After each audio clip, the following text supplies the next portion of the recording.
Hey, kia ora. Helen Brahms here, coming to you live from Sun City in Arizona. Hope you're all having a super fantastic, sparkling, shake it up Saturday. Yes, it has been that day of the week where we step outside our comfort zone, we try something new, and there's a nice cool breeze coming in there. Um, sorry, we try something. So, what did you get to do new today? What did you try that helped that was outside your comfort zone? Yes, we like to step outside our comfort zone. So, what did you get up to today that had you stepping outside your comfort zone? Okay. I have to say that, Facebook, I am not impressed with your pop ups.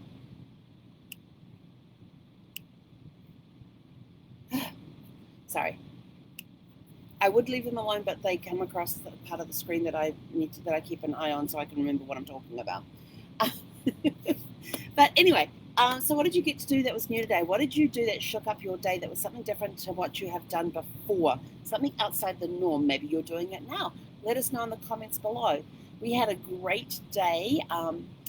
Went for a really good walk this morning. It got up to like 115 today, 115, yeah, somewhere around there.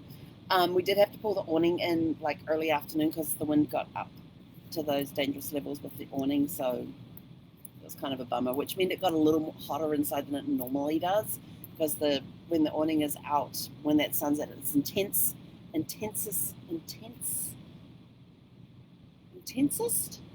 No, that's not the right word.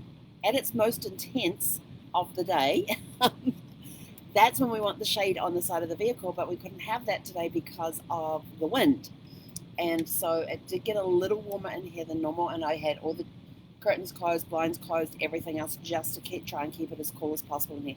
Yes, we have the solar screens on there, but when you get that intense part of the day with the sun, it can heat things up a little more. So it did get up to 90 inside the vehicle today, but that's okay. We're now down back into the mid 80s again because the sun's got to that point where it's down below the back of the houses and everything here, so we're not getting it full on.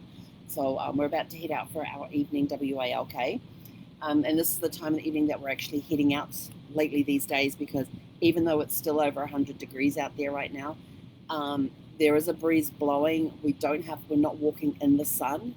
We're walking in the shade all the time, and this is the time of the night when the sprinklers are on.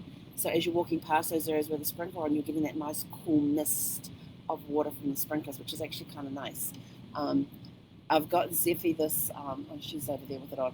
I got Zeffie this bandana that goes around her neck that you actually soak it in water, put it in the refrigerator, and then when you go to put it on her, you squeeze out the excess water and then put it on her, and it helps her keep cool. So she's got that on right now, ready to go for our WALK. And she's had it on the last few nights, and it's helped perk her up a little bit from being in the heat. So we've noticed that that's making a difference with her. And she's been spending a lot of time in her crate where we have the cooling pad underneath her bedding, and her bedding is a very thin base, so it gets that cooling effect coming through, which is kind of cool. She won't lay directly on the cooling pad, but if you put something on top of it, then she's more likely to lay on it. But yeah, so we've got her cooling off right now, getting ready to go outside where she'll quickly heat up again. But hey, she's got the wet bandana around her neck, and that will help keep her cool when we're out in the higher temperatures. And she's very good. She doesn't actually go onto the road a lot. She knows that it's hot, and like she'll get on the asphalt, but she'll quickly get back onto the white concrete strip, and she'll walk most of the way along there. And then she'll just wander out in the middle of the road on the asphalt, and I'm sort of like, really? Get back over here where it's cooler for your feet, because it's very hard to put booties on her. She does not cooperate very well with those. And I tried putting like somebody suggested, one of the trainers suggested doing baby socks with her. Yeah, that didn't go very well. She did not like that at all. And no matter how many times we trained it, we would distract her with treats and tricks and all of that sort of stuff. Yeah, she wasn't having any of that. She was sort of like, I hate wearing these things. So yeah, I tried to go out at this time of the evening when I'm hoping it's a little cooler and all of that. So something we're working on. But today I got to learn some new things. I actually had a talk with a new prospective genealogy client today, and learned something about how the Latin American community do their last names. So that was actually kind of cool because I didn't know that before, and now it makes a lot of sense for the client that I had where they had the Latin American names. And now everything's sort of like, oh, that's why that, and everything just sort of fell into place with that as to why everybody seemed to have the same middle name, but they use the father's last name and the mother's last name as part of their name. So it was interesting to learn that little tidbit. It all makes sense now. And then I also started my genealogy diploma, which is 150 hours. And today I was learning about surnames, like where they come from. And I have my notes. So surnames have originated from like the location, where the location being a feature in an environment place like a hill, or by the woods, or by the Red Gate. There's Tommy by the Red Gate, and eventually it became Tommy Redgate. Or there's Joseph from the Hill. Yeah, Joseph lives over by the hill and eventually became Joseph Hill. So you can see how time condensed the things down. And I also learned too that Ham, H-A-M, was once used to describe a village. Because words have changed meanings over the years, so it's good you learn these things with genealogy, that there's these different words. And fleet was a type of stream. When you think of a fleet, you're thinking of like a fleet of ships or a fleet of something else, but a fleet used to be a type of stream. And I thought, well, that's very interesting. Another way that we've got surnames is by the occupation of the father. Like he is the son of Baker, and eventually it became Baker. Tommy, the son of the baker, became Tommy Baker. Or Smith, as in the blacksmith. Driver, because they drive everything around. Thatcher, they used to go and thatch the roofs when they had the thatching on top of the roofs. And Smith was a common surname of English origins, but then you also had Schmid, as was a common surname of German origins, which both of them meant blacksmith. And that's another one you get to sometimes blacksmith as well. Descriptive. So it could be, I love this, they used fictional characters for this. This was hilarious. For descriptive, could be characteristics that have been physical, mental, or moral character, or how they even dressed. So they said like Robin Hood, he always wore a hood. Blackbeard, because he had a black beard, and I'm like, okay, those ones are a little, yeah, I get that, but it sort of made sense on some of those as well. Even your parents, so the first name was followed by son, so Peter, son of William, became Peter Williamson. Think of that one. Keep my notes. And versions of Henry and Hendry and Hendrix and Hendrick are said to be related to Henderson, so the son of Henderson, the son of Hender. And also the son could also be attached to an occupation. So if you had Adam, son of Smith, who was the local blacksmith, he eventually became Adam Smithson. So it was very interesting. And then you've got the descendant ones like the Irish, Scottish, and Welsh with the prefix of O apostrophe Mac, M-A-C, or Mac, M-C, and Fitzwilliam. And but this was all tribal and all became part of the clan. So you were from the Ross clan or the MacDonald clan or the O'Flaherty clan.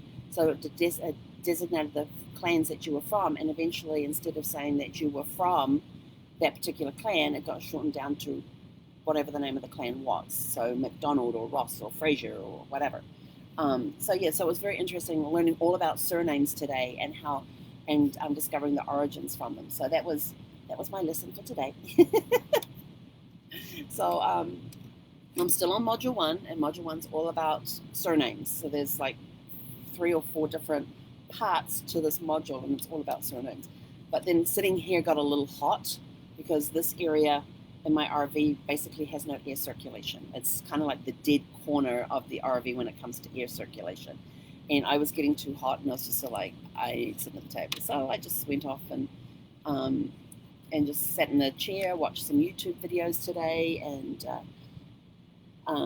read some. So we did some reading, watched some YouTube videos. What else did we do today, Zeph? Napped. Yeah, that was basically it for the rest of the afternoon. So we did learn some new stuff today, And we did take time out for ourselves. And tomorrow we're going on the mystery drive. Although one part of it's not going to be a mystery because I have to go to a friend's place to pick up some mail that's arrived for me. But then after that, it's going to be left, right, straight ahead with every when we come to every intersection, based on the layout of the intersection as to whether we have the options to go left, right, or straight ahead. So that's going to be an interesting drive tomorrow. So we will keep you posted. We may even do some lives along the way. I don't know. But anyway, so that was our day today. What did you guys get up to today that shook up your day? What new things did you learn today? What new things did you try today? What things are you doing this evening that's out of your routine, that's shaking up your Saturday a little bit? It doesn't have to be super complicated. It could just be trying a new restaurant, trying a new type of food, making a new recipe, reading a different genre of book that you normally read, listening to a different genre of music, watching a different genre of films and stuff. That was one thing I came across. There's this guy, what was he called? The Deal Guy? On YouTube, The Deal Guy. But he basically takes you into places like, well, of course, for me, Michael's. All my crafty stuff. And he would take you around the store and show you how you could get the best deals within Michael's and what to look for that would help you get the best deals, and about price matching and all the rules about the price matching things, and when is the best time to go in and buy your Christmas stuff or your 4th of July stuff or your Halloween stuff to get the best deals. And so he's got some interesting videos out there, some I never even thought of. And like he said, even going to like Chick-fil-A, he's got a couple of kids, and he said they want they want a chicken sandwich. So what he does is he orders a 4-piece tender pack. So he gets the 4 pieces of tender, and then he asks for 2 buns.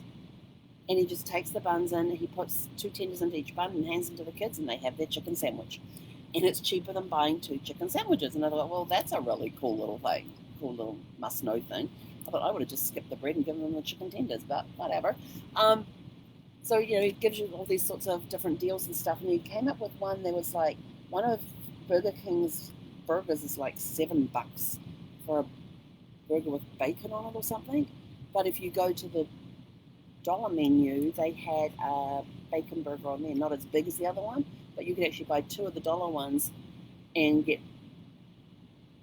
two of these cheese bacon burgers on the dollar menu and end up with more food than what the actual $7 burger was, or something like that. I don't remember the full details, but he was very interesting to go along and just watch some different things about going to the drive-thrus and going to different stores like Costco and Sam's Club and Walmart and Michael's. So I was really interested in the Michael's one because I'm going to go to Michael's next week.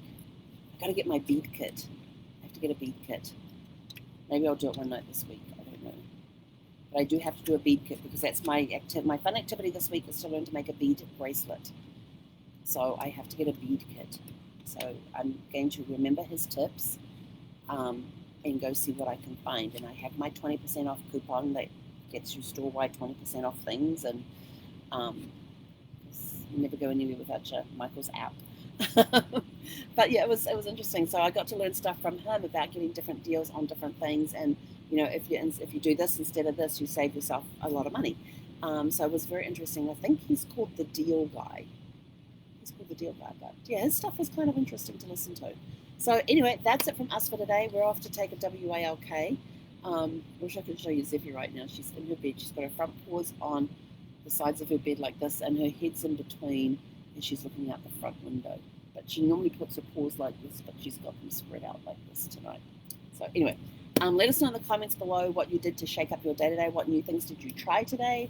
Always curious to see what new things people try, because I might like to try something new that you guys come up with.